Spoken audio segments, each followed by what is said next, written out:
Hello, everyone, and welcome to Phase 2 of Christ's Church Rise Light and Life Capital Campaign projects. If you were not able to join us for one of the 3 presentations we made in person over the past weeks, I hope you'll watch this video so that you can be up to speed on the proposed projects for the coming summer. So just by way of reminder, our Light and Life Capital Campaign raised just over $3.5 million. And its goals were comprehensive. We were looking both to build up the endowment, to address some issues of safety and accessibility and deferred maintenance on our campus. We wanted to restore and enhance our beautiful sanctuary. We also were looking to implement a plan for HVAC, for heating, ventilation, and air conditioning in our sanctuary to make it possible for us to worship year-round. So last summer we undertook phase 1, and this primarily focused on our roof. We replaced hundreds of slate shingles and made sure the roof was watertight so the water stayed out before we did anything else in the interior. But we were also able to paint and create a new floor in the administrative wing, to build a new office for Chris Thorne, which housed our new security system for the nursery school and for the church. We addressed the issues of heating and cooling in the parish hall by putting in split units on the walls there. And we did some upgrades to our electrical system in preparation for the work to come. So all that happened last summer, and it was approximately $1 million. So phase 2 moves us into the sanctuary itself. And we are going to look at these proposals in 3 discrete buckets. The first will look at the entryway to the sanctuary, to the church itself, and to the narthex, which is that narrow hallway at the back of the church. And then next we'll come to the nave, which is where all the pews are, the seating for the congregation. And then finally the chancel, which is this area you see behind me, the space around the altar.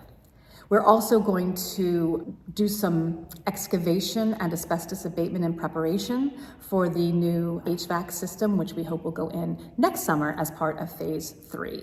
And so we'll be addressing the floor so we can actually have access to the units for any future maintenance that we may need. The proposals you're about to see are the result of many, many months of work with our sanctuary committee. I will thank them by name at the end of this video. The Sanctuary Committee has been working closely with our architectural firm, which is Atchison Doyle. They have a lot of experience working with sacred spaces in Manhattan and beyond, and with our team of drivers who continue to move each stage forward. So these projects have been proposed and approved by the Vestry, and we consider them aspirational yet attainable. We have been working within budget estimates. Right now, these projects are out for bid, so we will be getting a much clearer sense of concrete line items in our phase 2 budget. But we feel like we are being reasonable in proposing these for your consideration. So we look forward to hearing from you. And now I will turn to the first bucket, which is our entryway and narthex. This photograph of our existing exterior doors exposes several challenges we hope to address in the proposed plan: safety, hospitality, beauty, and identity. These steps are short and the rails are narrow. It's difficult to assist someone with mobility issues as they enter or exit the sanctuary, and getting a casket in and out for a funeral is very challenging. It is not particularly hospitable. It doesn't say, "Welcome to Christ's Church." It is not particularly beautiful. The doors are sort of faded wood and the glass is murky and clouded. And it doesn't communicate our identity. Episcopal churches, by and large, have a red door. And so we would like the entrance to our sanctuary to be our primary entrance, as evidenced by the way it looks and the way it feels as we come in. Also, right now, the landscaping around the doors is primarily these very, very large bushes, which block the entrance from the street and also eclipse the fact that we have a handicapped accessible ramp just beyond. So if you look at the proposed entryway, you'll see how we hope to address these issues. First of all, with safety. The doors will open all the way. There will be wider steps and a larger landing space that can both accommodate a casket and assistance for people with issues walking.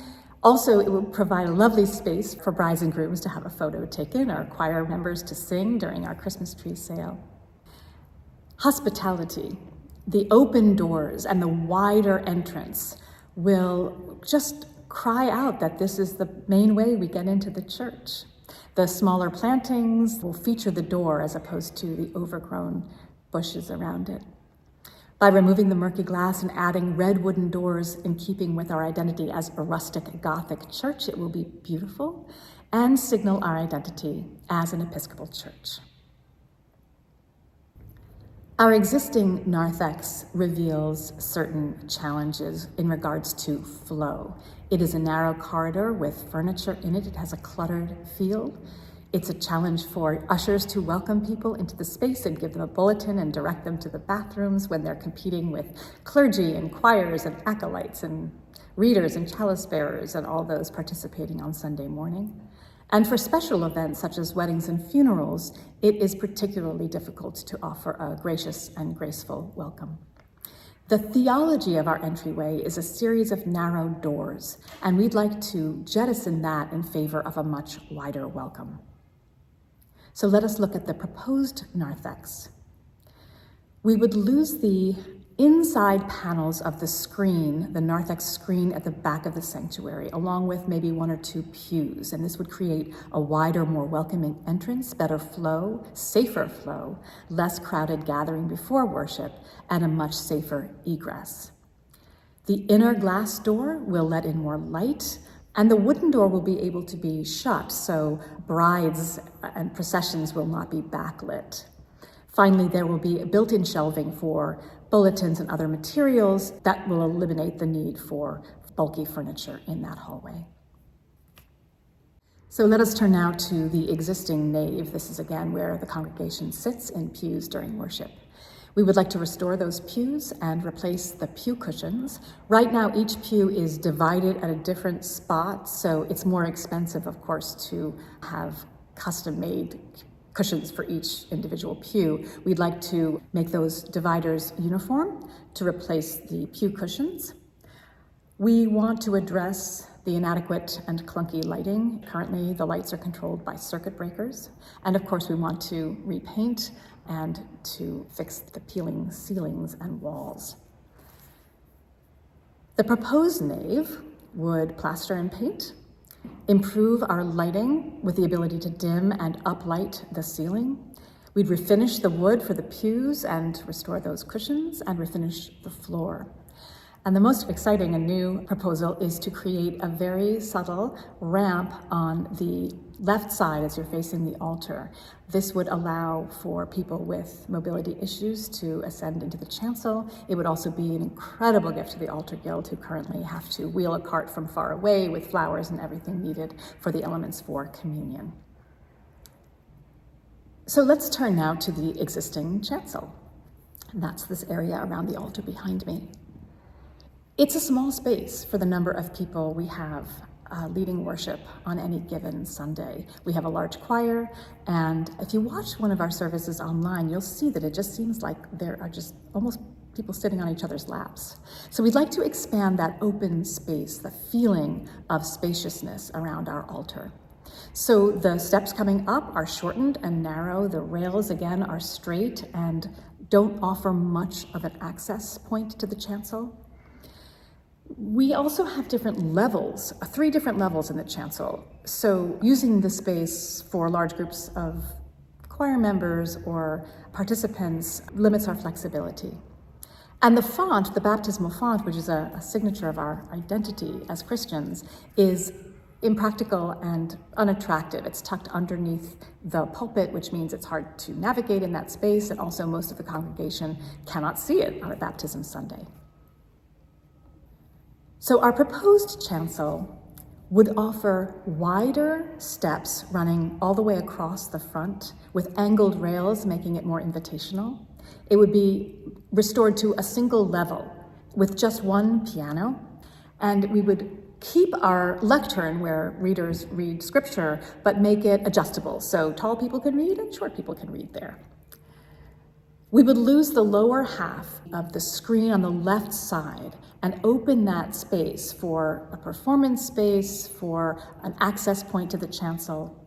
And we would commission a new and beautiful movable font so that we could bring it front and center for baptisms so that more families can participate in that sacrament. This would also allow us to restore the chapel, which has currently been, post-COVID, a storage spot for not only some of our technical equipment, but also the kneeling rails, which used to be on the floor, what we call the pavement of the nave. So we would not return those kneeling rails to the front, and we would restore the chapel to its use both for small services, prayer groups, and meeting spaces. Now, I don't have a slide to show you with the proposed HVAC system, but I will simply tell you what is behind our push to find a way to heat and air condition this space more effectively and efficiently right now. We really lose our sanctuary space for a full quarter of the year. It is not only uncomfortable in here, it is unsafe. So we don't book summer weddings or summer funerals, and we simply cannot be in this space for the summer months. And the summer months will extend, so we anticipate having issues around heat in here for a full third of the year. And it's unacceptable to lose this gorgeous space for a third of the year. It's also expensive to heat this space. We have to heat the entire half of the campus in order to bring heat into the sanctuary. So we'd like to find a more nimble way to heat and cool the space. And our pier houses of worship are air conditioned, and we take that seriously. It is also terrible for our organ, this amazing instrument we have, to constantly have the temperature fluctuate. And so this summer, we will prepare for the installation of our HVAC system next summer. And this, as I mentioned before, includes some excavation and addressing some asbestos. And also we will be redoing the floor so that we can have access points to the equipment. Our assumption is that by next summer, our capital campaign pledged dollars will be in, so we will be pushing off the actual installation of these units for another year. And to let you know that if you've been into the parish hall and you've seen those white units on the wall, those heat pumps, those are not what's going into the sanctuary. The new system will be replacing the current radiators in the walls, so you won't see anything above on the walls themselves. So that's the presentation. In the parish hall, these photographs are on the walls if you'd like to come in and take a closer look.